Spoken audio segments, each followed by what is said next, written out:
To moderate this lightning round, we have Tracy Serto, who is a longtime member of CEOs for Cities, the founder and publisher of Next Pittsburgh, which is a phenomenal online magazine that you should all be subscribing to, whether you live in Pittsburgh or not. Tracy will introduce our lightning round speakers and make any comments she likes. Tracy Serto.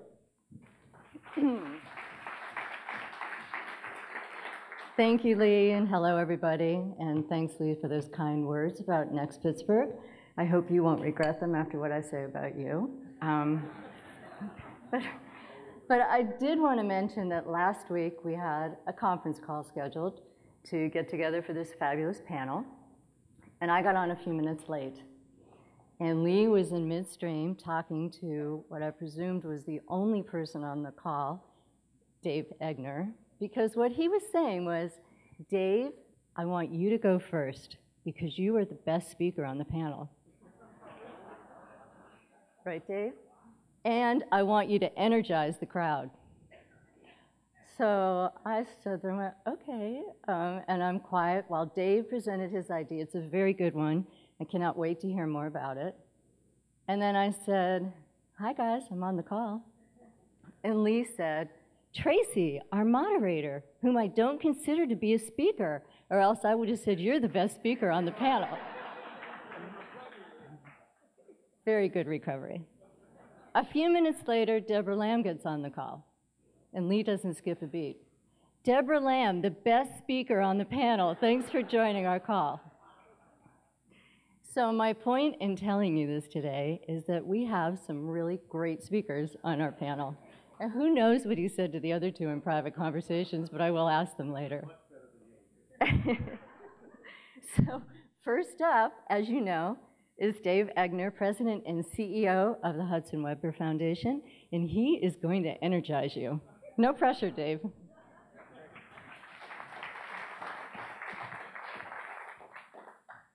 Great, thank you. I also run a thing called the New Economy Initiative. It's a $135 million effort put together by 12 funders with the purpose of energizing the entrepreneurial economy, grassroots to high growth. And we've spent about $90 million in that space, mostly on the support system that's been put in place for entrepreneurs, and a lot of stimulus work along the way. One of the programs that we put in place, and this is not the one I'm going to talk about, is called Accelerate Michigan Innovation Competition. So in Michigan, we're not getting venture capitalists flying in, they were flying over us. And 5 years ago, we started this competition, put up $1 million in prizes, a $500,000 cash prize for the first winner. And we now have 88 venture capital firms with values of $1.4 trillion that come in and judge. Here's last year's two top winning companies. Do you see anything wrong with this picture? Yes. Yeah. That doesn't look much like Detroit. So we've been very concerned about this notion of the startup community looking very different from the bin-up community. To complicate that, we've built this tool of the service providers that actually provide any service to entrepreneurs. And what we've noticed is the startup community uses it, and the bin-up community never felt welcome to use it. So the question we had is, how do we recognize the bin-ups, those companies that anchored neighborhoods, paid their taxes, made things happen in those areas that they do business for years? And so we started a program called Any Ideas, supporting your ideas for business growth, focused on existing businesses at least 3 years old in the Detroit footprint. If you were under $750,000 in gross revenues, you qualified for one of 30 $10,000 prizes to implement your idea. If you were $750,000 to $5 million in gross revenues, you qualified for one of two $200,000 prizes to implement your idea. And the focus was, let's get into the neighborhoods to those bin-ups. And we partnered with Detroit Economic Growth Corporation to get out on the streets and make this happen. Now, we were told by experts, no one will come because they don't believe you, they don't trust you. You're seen as the startup community, the downtown and midtown startup, and it won't work. So it took us a year to design this competition the right way. An ambassador team was put out, 25 ambassador sites, street teams were put out. We translated into, from English into Arabic, Spanish, and Bengali. We papered the community, and here's what happened. 600 applications came in from across the city, existing businesses. And what we found was, and here was the trick, we were going to give away the prizes, but more importantly, all 600 needed to be open to this new ecosystem and finding support. So all 600 have been offered technical assistance, and Spencer Olnick from DEGC is here. Spencer's standing room only at every technical assistance session. We've seen the cohorts of these groups actually start networking and doing business together. And most importantly, look at the demographics. 73% of the winners were people of color, 60% were women, 50% were both. Here is the age of the businesses. We range from 3 years to 69 years in age. Here are the industries clusters that they came from. But most importantly, when you get right down to this, it's a matter of changing the culture. And so downtown and midtown as startups, and could we really change the people's perspective of being able to tap into this ecosystem and feel part of the growth? And I can't do justice to the culture change, so I'm going to let some of the 30 winners tell you their stories.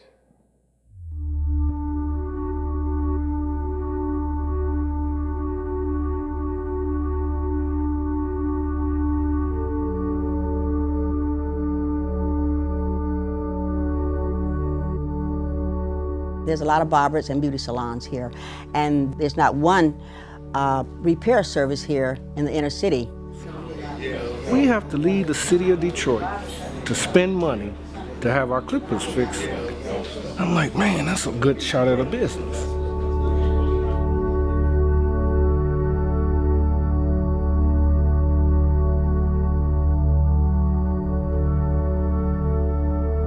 I do believe small businesses is the heart of the economy. If it wasn't for small business, who would employ? Who would give business people their jobs?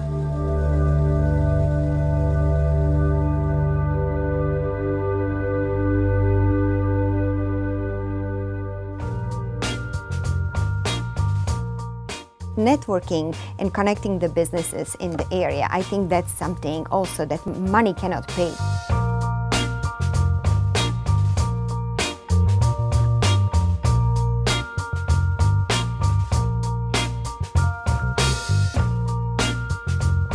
It's really not about the money, it's about the people that you can help affect and the humans and the individuals that you can help grow.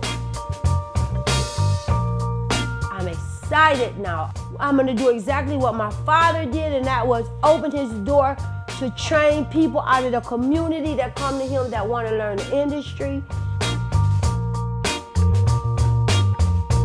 So it's a big trickle-down effect that can happen from this one endeavor. A big thing can happen.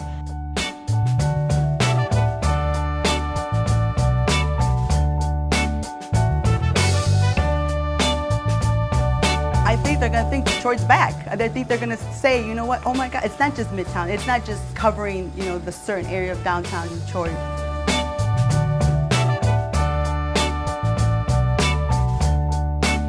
I just know it's going to work. I just got faith.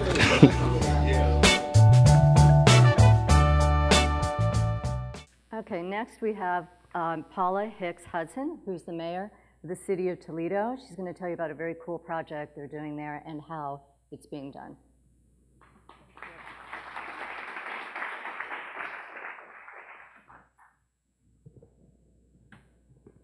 I wasn't on the call, so you're going to probably know that I'm not the best speaker. But anyway, I'm here to talk about Junction Avenue project.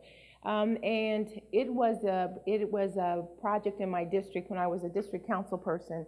And when I first started off, I was very surprised by the level of despair that folks in the Junction Avenue area in the city of Toledo felt as related to city services. And as a district council person, I would go and meet with them on occasion and just talk to them about potholes, lack of police response time, and the lack of city services just in general. And out of that, I've met some really fascinating people who live and work and stay in a community where they could choose not to live in. They were having the means and the ability to leave out of that community, but instead they chose to stay in their own homes, stay in the homes of their parents that they grew up in, and to keep a neighborhood alive. Fast forwarded 2 years later, this was a group of people who, through the help of nonprofits such as United Way and some other governmental agencies, began to come together and develop a plan for their community.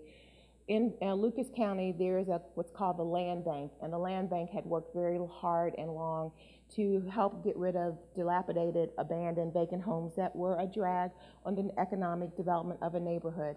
And the Junction Avenue area was such a neighborhood where a number of properties were taken down. We had, 2 years ago, the land bank began to do an inventory to determine the land use and what could happen with those properties that were taken down. The residents did not want another garden. Community gardens they did not want. They did not want people from the 5th floor or the 22nd floor of Government Center telling them what they wanted to do. So what happened was they began to develop their own decisions. And one of the great things of those decisions was this particular project called the Junction Avenue Urban Water Project. And this project was a combination designed with the Toledo Metropolitan Area Government. It's called TMACOG, and this is a group that works dealing with issues of transportation, environmental issues, water issues as well.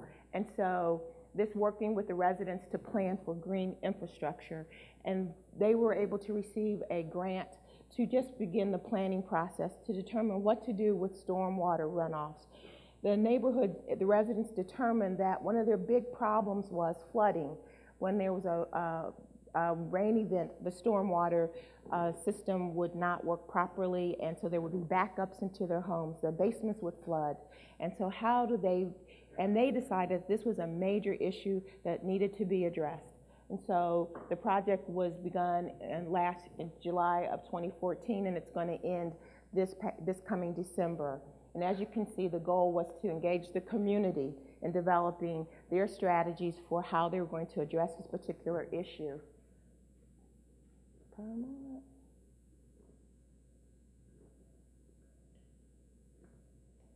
It's not working.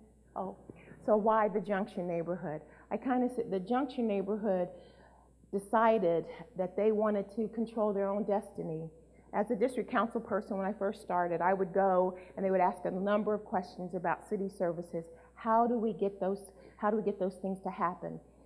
After working with the nonprofit United Way, working with some of our city departments, they now know where they need to go. And they were an organization that was in a community that had organized themselves. The Junction is a living and learning community. This is what they determined themselves to be, and that it was to address the safety, blight, vacancy, and economic concerns in the Junction area. As their district council person, it was important for me to understand and to represent them and to be their voice in City Hall as well as other places. And these are the partners of this committee that work together for this particular project. Community engagement. This is what they determined through various charrettes and having opportunities for people to come in and make decisions about how the greening of this particular neighborhood would be. They did a survey. They have had ongoing community engagement with people, young people, old people, businesses, everyone, to get a representative advisory committee that would tell the smart people, the scientists, the engineers, what they wanted in their community. And as you can see, this is how this has developed into the Junction Avenue Neighborhood Project, and they call themselves Function at the Junction, and they intend to function very well with or without the help of the community or the government. And these are pictures of one of the opportunities where neighbors were able to come in and do a survey and to answer the question of how they wanted to see the problem addressed of the stormwater runoffs, the backups into their particular homes. And the thing that I liked about this particular charrette was that the majority of the folks that answered were young people, not just the 60 or the blue hairs, but the 14, 20-year-olds, the 30-year-olds that lived in the community, because it's important for us to look at how we're going to not only deal with issues that are current, but the future issues. So this is what they came up with: community green spaces. And it's not community gardens, but opportunities for people to have passive as well as active activities. And one of the things that I thought was most interesting was this community mapping. And this was the outcomes, where we have different parts of the community where you have vacant lots, you have community anchors, and different places where folks want to congregate and folks want to make sure that the neighborhood is reflective of the interests of the people there.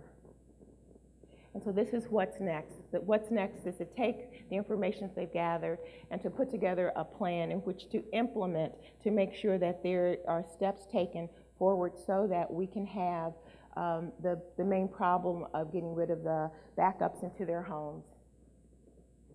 Now this is one of the areas where Land Bank has come in, and this is the only structure that's left in this block. And so the plan is for this, and this is another view of this particular area. And this is adjacent to a elementary school. We have schools as hubs, for those of you where the school is to be an anchor for that neighborhood. And so Pickett School has this particular lot surrounding it. And the plans for this particular area is to demo the building and install the pilot green infrastructure installation, and then to have a community garden, but that just one, that they decided that would be a good place to have it. And it would be truly a community garden for all the residents that live around there, because those are the residents that said that they wanted to have such a structure there. And then, as you see, we're talking about a peace education curriculum. One of those issues that the community faced was the lack of safety. So what they wanted was to make sure that they had intentional ways in which that they can teach the children as well as the adults how we can live peacefully within this particular neighborhood. Long-term plans, self-explanatory. But the thing that I would like for you to understand is that this was not something that government put together. This was not something that the experts put together. This was a collaboration between the residents, the experts, government, nonprofits, to come to listen to the voices of those in the community and to listen to what they had to say. And this is a mural that the children developed and was painted during one of their exercises. Thank you.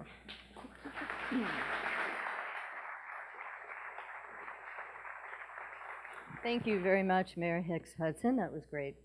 Next up, we have John Wilburn. He is the Director of Strategies and Initiatives at the Center for Houston's Future. I think we can just do that. Where is it? Do you need something? Is there a clicker to move the? Did you take it? Oh, is this it? Got it. Thank you. I was not on the call, so I tried to get onto the call, but it didn't work, so you'll see that I'm technology challenged here. I'm also a little colorblind. Is that the green button? Yes. That's the green button. All right, thank you. Great to be here. It's really exciting to be in a room for a couple of days with folks who are really wrestling with the whole notion of inclusion and moving things forward in a just way. It's terrific. But to tell you about what we do, at the Center for Houston's Future, we expose thoughtful, action-oriented people to big ideas, big data, and big-hearted approaches to the challenges we face. We do that in three primary ways: leadership, research, and solutions. Practically everything we do is geared in some way to support leadership, to supply leaders with good data, and to nurture the sorts of talents that build visionary leaders. With our twice-yearly leadership forum, we expose proven problem solvers to the issues that need addressing in our region. And we introduce them not only to the issues, but we introduce them to the experts who can provide them with wise counsel. And then we send them out over a period of 6 weeks on what we call learning journeys, where they actually roll up their sleeves and get involved with these issues at firsthand. Now, the learning journeys that our leadership classes have undertaken have run the gamut of things from human trafficking to electronic medical records, but I'll get into some of that in a few minutes. When I talk about data and supplying our leaders with data, that goes to the core of the second thing that we do, and that's research. We do annual indicator reports. We try to put together reports that establish good solid data that everyone can agree on and use as a platform for moving forward. We specialize in 9 topic areas. These are areas that we think are important to our region. And when we talk about Houston, we're talking about a 9-county metro area that's actually about the same size as New Jersey. It's an enormous region. But we look at health and education and arts and culture and civic vitality, and we circle back to these issues on a regular basis. And all of our data and all of our reports are available online at a site called HoustonIndicators.org. I suggest everybody take a look at it. You can get in there and really crunch data in interesting ways. When it gets to solutions, we have 3 primary ways that we approach solutions. We do all the usual things. We convene people, we twist arms, we sometimes butt heads and conk heads, but we have 3 approaches when it comes to solutions. And those are what we call the burr under the saddle, the catch and release method, and the we can do it method. Now, an example of the burr under the saddle would be our work with early childhood education. 13 years ago, the center published a report about early childhood education called Preschool for All. It made a few ripples but didn't get that much traction. But the key to a lot of these issues is you have to stay in the game. You have to keep after it. You get points for persistence. So you're kind of a pain in the neck maybe, but over the years we've stayed on this issue. We were there for the creation of a group called Collaborative for Children. We helped put together some rules for the road on early childhood education. We were part of some business and civic collaborations, and we're still not where we need to be. But when we started, the only early childhood education where we live was a half day of kindergarten, and we notched one little victory this spring when the Texas legislature passed House Bill 4, which expanded funding for preschool, pre-kindergarten. So that's one little victory. Our catch and release approach, and this is something we probably try to do more often than not, is help launch an idea and then hand it off to someone else. We're a small organization, we can't do it all ourselves, so we try to be the catalyst. And this idea came up in one of our learning journeys from our leadership forum. Someone identified the problem. All the different hospital systems have different electronic platforms. They don't talk to each other. Someone said, why don't we get everybody on the same platform? And we helped incubate that idea over a period of about 3 years. We helped write the bylaws. We helped recruit a board. And today, this is an independent 501c3 called the Greater Houston Health Connect. It connects health records across 20 counties. It serves more than 6 million people. If you're from Galveston and you get in a car crash in Liberty, they can access your health records even if you're knocked out. And you can see some of the ways this connects. You may be surprised to see the jail on that chart, but in fact, the jail in Houston is one of the biggest medical providers in our area, particularly for mental health. Finally, the we can do it approach is when we say, okay, let's do it ourselves. And an example of this would be our participation in the Talent Dividend, which is a CEOs for Cities program. We launched the Houston version of that, and when we wound up the program, we had 33% more associate's degrees than when we started. I think 14% more bachelor's degrees. We're continuing this work under our own name, which we call it My Degree Counts, and we're really focused on persistence and on access. So let me just jump quickly to wrap up to our latest report. We've got some copies of it out on the table. It's on civic vitality, and I wanted to mention it because it so closely aligns with what we're talking about here this weekend. You know, we looked at politics, we looked at building neighborhoods, and as I think Tony said earlier, you know, a lot of it has to do, you find out, with ownership, and not just, you know, owning a house, but owning the process.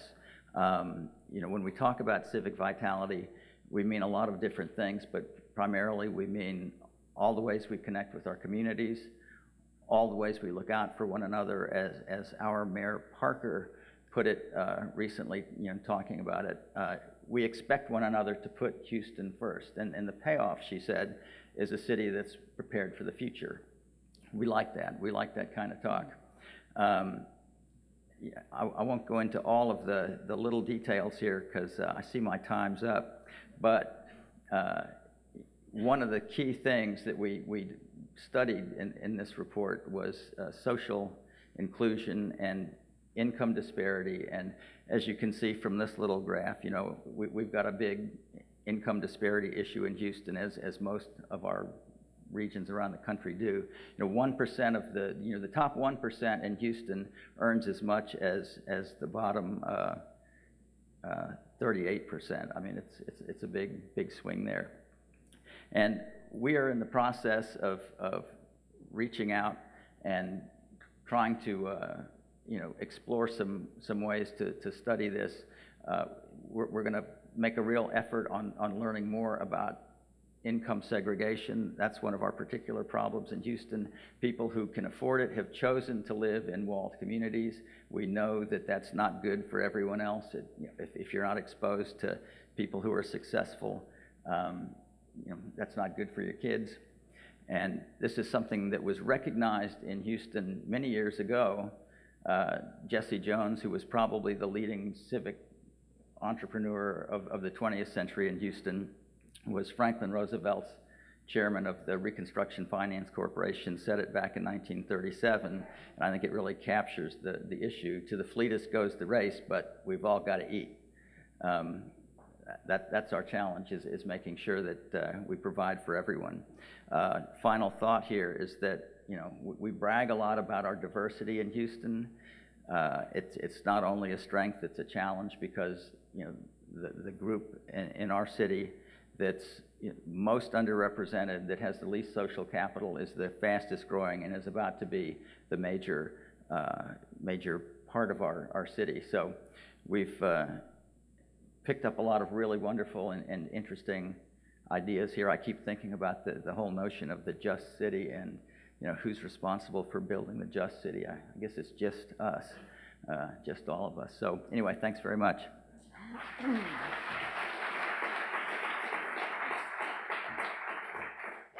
Thank you, John. Last but not least, we have Deborah Lamb, who's the Chief Performance and Innovation Officer for the City of Pittsburgh. As you heard yesterday, the position was created for her. She's a rock star in the community, and I'm happy to present her now.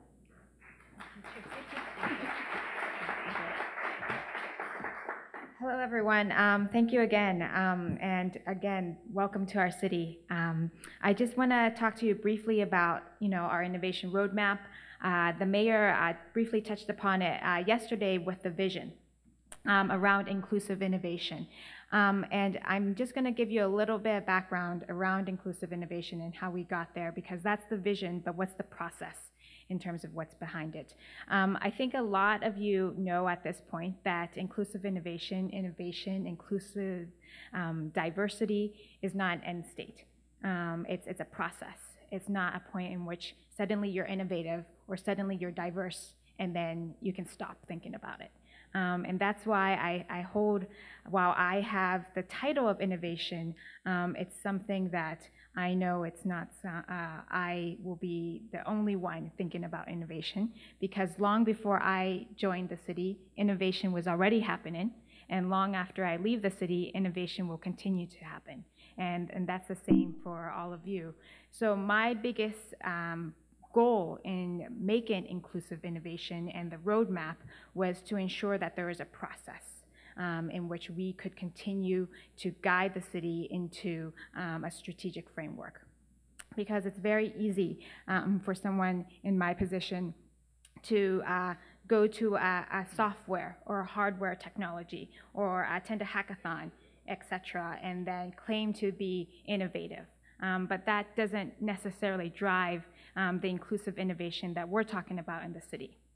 So we started this process for almost over a year ago in terms of an extensive stakeholder engagement process, reaching out to the innovation community in Pittsburgh and to other stakeholders in Pittsburgh in terms of asking them what were their challenges, what were their plans, what were they already doing around innovation. We then sought over 40 cities around the world in terms of benchmarking, in terms of best practices, in terms of their process, but also in terms of their outcome. And finally, we took a look at ourselves and did an extensive SWOT analysis. We went back to basics and sought to see what our strengths, weaknesses, and opportunities and threats were. What were the things that were motivating us, that were challenging us. And then through this, we identified 6 main focus areas that were the basis of our inclusive innovation goal and vision. The first one focused on digital infrastructure. We believe in the city that at the end of the day, digital infrastructure is just as important as running water, as electricity, and it's a public good. And it's the digital infrastructure that actually is driving a lot of the inequalities in our community, because what we found in most of the research that is, regardless of your social economic status, your gender, your race, most people, and a growing number of people, have access to a hardware, a smart tablet, a smartphone, some sort of device. What they lack is a data plan or something that connects them to the greater world. So what we need to do in the city is think about how best to build that digital infrastructure to allow them to succeed into the next century. We received a grant earlier this year, for example, and we are actually going to be spearheading with our city parks department to ensure that every senior center and recreation center that's a government-owned facility will be wireless. So that all community government centers will have that kind of infrastructure to support the wider community. Then the next thing that we're going to be doing is providing some training on top of it. So it's not that you're just connected, that you actually know the tools in terms of Skyping to your grandkids or building a resume online, finding a job, etc. The second focus area that we also that we worked on was about city engagement. How best can the city engage with its citizens, knowing that at the end of the day, again, looking at the tools, the people that might attend a town hall meeting are not the same people that tweet, and that we as the city need to be proactive and reach in all types of communication going forward. Thirdly, we talked about open data. So ensuring that open data is not only accessible, but people know how to apply it into their day-to-day decision making. It's not enough for me to just release Excel sheets for everyone. You need to know how to apply it and use it. So we have that onus in terms of trying to ensure that the data that we release is searchable, measurable, and visually compelling, that really incorporates your day-to-day decision making. Fourth, and I think actually this area is a focus area that's the toughest, because we're focusing on our city internal capacity in our workforce. How can we ensure that within the city that we can actually service all residents and citizens throughout? How can we ensure that our workforce has the tools and the training and the mechanisms and process to really service city residents? Fifth involves clean tech. So ensuring that with our industrial past and our rich industrial manufacturing past, we can actually move on into a sustainable future around clean technology, sustainable manufacturing. And then finally, the sixth focus area was focused on small business. So thinking about how not only that innovation is around a specific tech sector or startup, but ensuring, as Dave kind of looked at, that we are supporting all business. And creating the mechanisms for that. A very good example that we just did, and we just launched it with Urban Innovation 21, Chatham, Google, is to ensure that small business owners have a digital presence, making sure that they know how to build a website, collect online payment, do social media, and to really promote their small business beyond just the corner shop that they have in their neighborhood. How can we engage them? These are things that might just be natural for a startup that is, part of an accelerator, but that might not be as something natural for the rest of the business community, and we need to make sure that we have the tools to do that.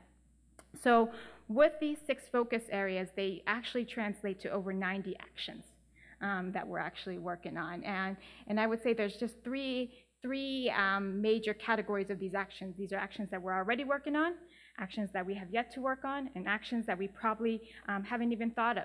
And that's what makes it a living document, to ensure that the innovation roadmap is a process that's owned collectively by all of us in the Pittsburgh community, but is really driven by city leadership. And so that's basically the brief summary of the innovation roadmap. I'm happy to talk to you more about it, but it really is the process that all of you actually are already engaged in, from entrepreneurship to green infrastructure to health and education. And I'm actually going to pull some of these best practices from these cities into the innovation roadmap to support Pittsburgh as well. Thank you.